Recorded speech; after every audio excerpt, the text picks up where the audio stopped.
watching Kashif Times. Malvani की जनता को मैं ये बता दूं, हमारे साथ में मुस्लिम लीग के महाराष्ट्र के वरिष्ठ लीडर यहाँ पर उपस्थित और मौजूद है, जिनका नाम नामी इसमें गिरामी है मोहतरम जनाब अब्दुल रहमान साहब, और जो बहुत ही एक जिम्मेदार शख्सियत है। मेरे दोस्तों, मैं ये कहने जा रहा हूँ, सर रिजवाना खान साहिबा मैडम यहाँ पर जिस तरीके से अनशन कर रही है मालवनी के लोगों के लिए, जनता के लिए जो जद्दोजहद कर रही है, सर मुझे ऐसा डर है कि मतलब पूरी तरीके से जिस तरीके से उनकी हालत डाउन हो रही है, 35 घंटे हो चुके हैं, अनाज का एक दाना नहीं खाया, पहली चीज़। दूसरी बात यह है कि इनकी है ना मतलब स्थिति देखते हुए मेडिकल से भी रिलेटेड, और दूसरी बात यह है कि इन्हें कम से कम सुरक्षा मिले कुछ भी, चाहे वो महिला पुलिस कांस्टेबल उनके साथ में हो, तो हमको पूरी तरीके से एक ये रहेगा कि भरपूर तरीके से उनके साथ में कोई कुछ कर रहा है। आप क्या कुछ कर सकते हो सर इसके बारे में, और हमारी मैडम से अभी मैंने यहाँ के जो सीनियर इंस्पेक्टर उनसे बात किया और जायज़ा लिया,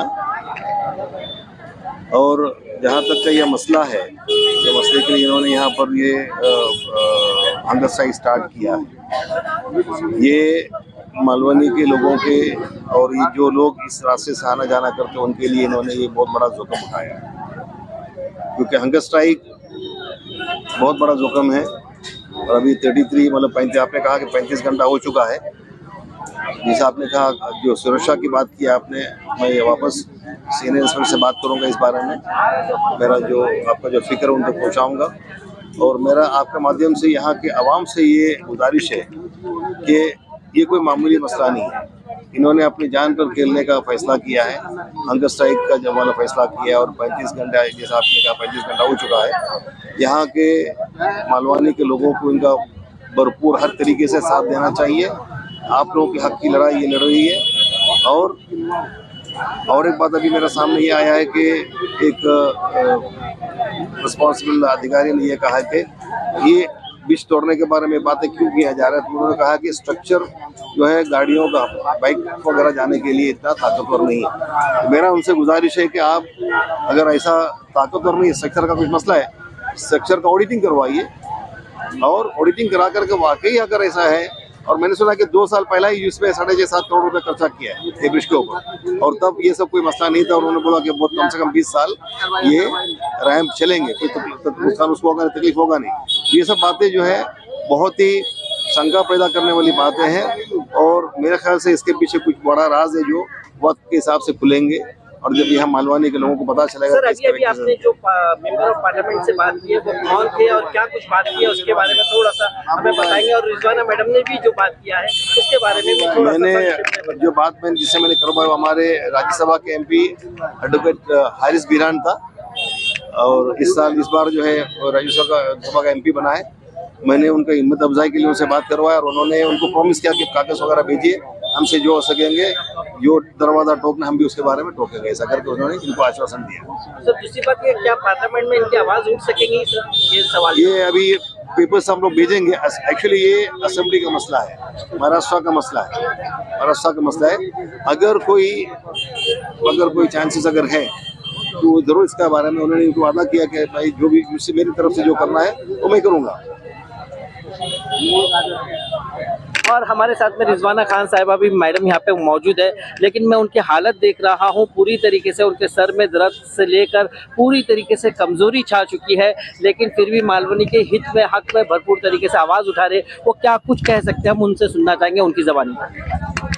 देखिए, लगातार हम यहाँ पे लड़ाई लड़ रहे हैं ब्रिज को खुलाने के लिए, क्योंकि मालवनी की ये ज़रूरत बन चुकी है। और अब हाल ही में मेरे इंडियन यूनियन मुस्लिम लीग के राज्यसभा सांसद जो हरीश साहब है, जो एडवोकेट सुप्रीम कोर्ट के हैं, उनसे बात हुई है। MP साहब ने मुझे ये बात कही कि लीगल तरीके से जो भी प्रोसेस है आप ज़मीनी तरीके से काम कीजिए, अगर लीगल में काम आता कुछ है तो मैं यहाँ से सुप्रीम कोर्ट से फाइल करूँगा। मतलब एक MP, राज्यसभा MP जो वो बात कर सकते हैं। तो मैं कहना चाहती हूँ कि यहाँ के जो MLA हैं, यहाँ के जो MP पीयूष गोयल जी, क्या उनके पास समय नहीं है जनता के लिए, क्या वो बात भी नहीं कर सकते? तो हमारे केरला के जो राज्यसभा सांसद, उन्होंने वक्त निकाल के मुझसे बात की। तो ये देखिए, ये इस तरीके से काम हो रहा है। आप देख रहे कहीं ना कहीं अन्याय हो रहा है हमारे साथ, मालवनी करों के साथ। इंशाल्लाह ये लड़ाई अपना जारी है और जारी रहेगी। मैं इंडियन यूनियन मुस्लिम लीग की तरफ से बहुत बहुत शुक्रिया अदा करती हूँ, और दिल की गहराइयों से हमारे अब्दुल रहमान साहब का शुक्रिया अदा करती हूँ, और हमारे रशीद बकला साहब का, जिन्होंने यहाँ मुझे हौसला अफजाई किया और मालवनीकरों का हौसला अफजाई किया।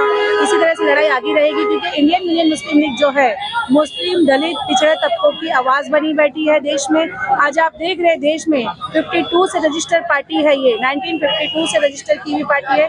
देश की आज़ादी की बाद सबसे बड़ी पार्टी है और ये पार्टी पिछड़े तबकों 1948 से रजिस्टर किया है। 1948 से रजिस्टर हुई है और 1952 से यहाँ से सांसद बने हैं वहाँ पर। तो यही मैं कहना चाहती हूँ, जब डॉक्टर भीमराव बाबा साहब अम्बेडकर साहब इस पार्टी से चुनाव लड़के मेंबर ऑफ पार्लियामेंट में दलित पिछड़े तबकों की आवाज़ उठा सकते थे, तो इंशाल्लाह हम लोग भी ज़मीन पे यहाँ बैठे मुंबई में और हम लोग भी इंडियन मुस्लिम लीग के तहत बहुत ही ऊंचाई पे जाकर दलित मुस्लिम पिछड़े तबकों की आवाज़ उठाएंगे और हक के लिए लड़ेंगे।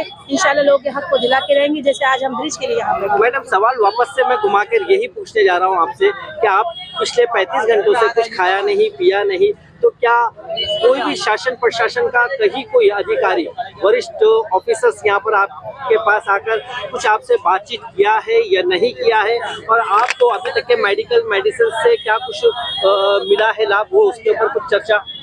और अभी आपकी हालत कैसी? देखिए, अभी सुबह यहाँ पर senior pi Shailesh Nagarkar sir आए थे, बस उन्होंने मुझसे बात की और पूछा कि किस तरह से अनशन को खत्म किया जाएगा। मैंने एक ही बात कही है कि मेरे मालवनीकर की जो जरूरत है इस ब्रिज को खोला जाए, उसके बाद हम अनशन खत्म करेंगे।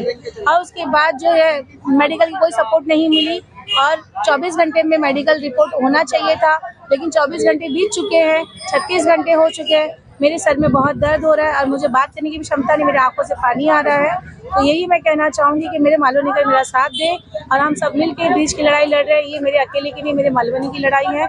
इंशाल्लाह हम सबको मिल के लड़ना है, ना एमपी आएगा ना एमएलए आएगा, हमें खुद अपनी लड़ाई लड़ना है, क्योंकि संविधान के तहत हमें अपनी आवाज़ को खुद उठाना है। आओ हम सब मिल के अपने ब्रिज को खिलाने के लिए। वापस से घुमाकर यही सवाल पूछने जा रहा हूँ मैडम कि ये अभी तक के 1980 से लेकर अब तक के जो बाइकर्स को जाने दिया जा रहा था, इतना बड़ा सर ने भी बताया कि इतने बड़े अमाउंट मतलब उसमें इन्वेस्टमेंट किए गए हैं, तो उस वक्त तक के बाइक वाले जाते थे और बाइक वालों के लिए रास्ता दिया गया था। अब दोबारा से वो रास्ते से लेकर वो पैसा इन्वेस्टमेंट हुआ है, वो पैसे को वापस से वो पैसा पूरी तरीके से क्या वो शून्य होने जा रहा है? नहीं, यहाँ मुझे पता चला है कि ये जो ब्रिज है वो कमजोर हो गया है।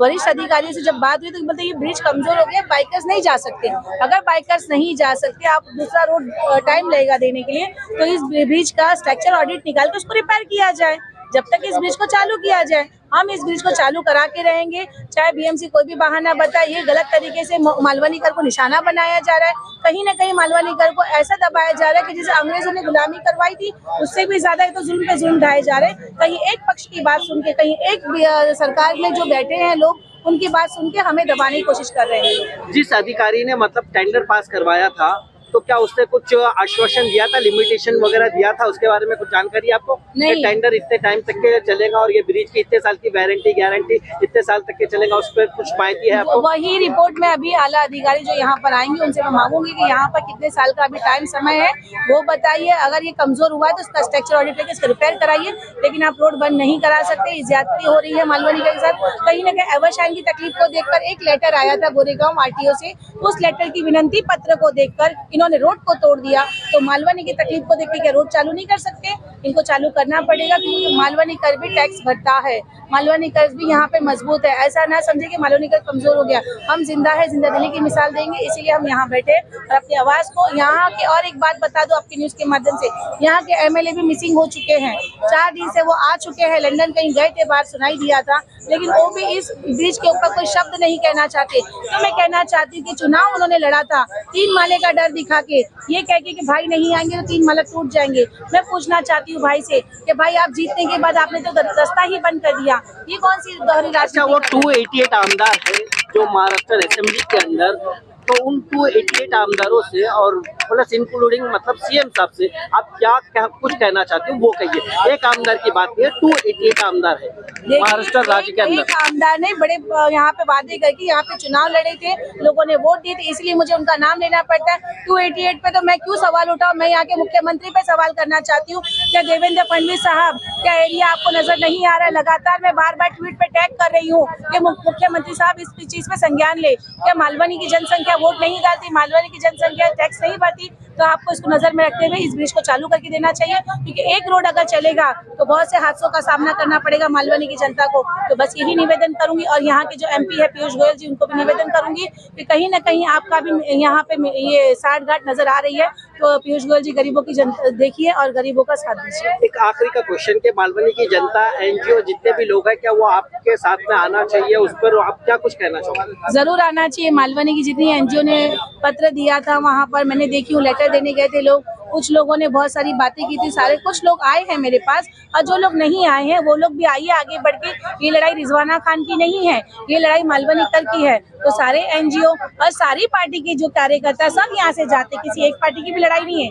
यहाँ से बीजेपी ने 35,000 वोट लिए, अगर बीजेपी वहाँ से 200 वोट की ख्याल रखती है तो 35,000 वोट जो यहाँ से लिया गया उसका भी ख्याल रखना चाहिए, और यहाँ पे रोड चालू करके देना चाहिए। जितनी पार्टी के लीडर है और जितनी पार्टी कार्यकर्ता सभी यहाँ से गुजर बसर करते हैं, और जनता जितनी है, जनता जितनी, जहाँ तक मेरी आवाज जाती है उनसे मैं गुहार लगा सकती हूँ, किसी और से तो प्रेशर नहीं कर सकती, क्योंकि मैं आप लोग की आवाज बनी बैठी हूँ। तो आप लोग को भी आना होगा, हमारी ताकत बन के, हमारी हिम्मत बन के इस ब्रिज को चालू कराने में, हमारी लड़ाई में साथ देना होगा। सर क्या कुछ कहना चाहेंगे? मैडम ने बहुत कुछ कहा है, एक कम से कम शब्दों के अंदर। मैं ये कहना चाहता हूँ, ये it is a common cause, एक कॉमन कॉज है, पब्लिक का मसला है, किसी अकेले का मसला नहीं है। इसलिए मेरी मालवनी के सभी लोगों से पार्टी धर्म हर चीज़ छोड़ करके एक कॉमन कॉज का साथ दे और पब्लिक के हित में सब लोग एक हो जाए, मेरा ये कहना है लोगों से।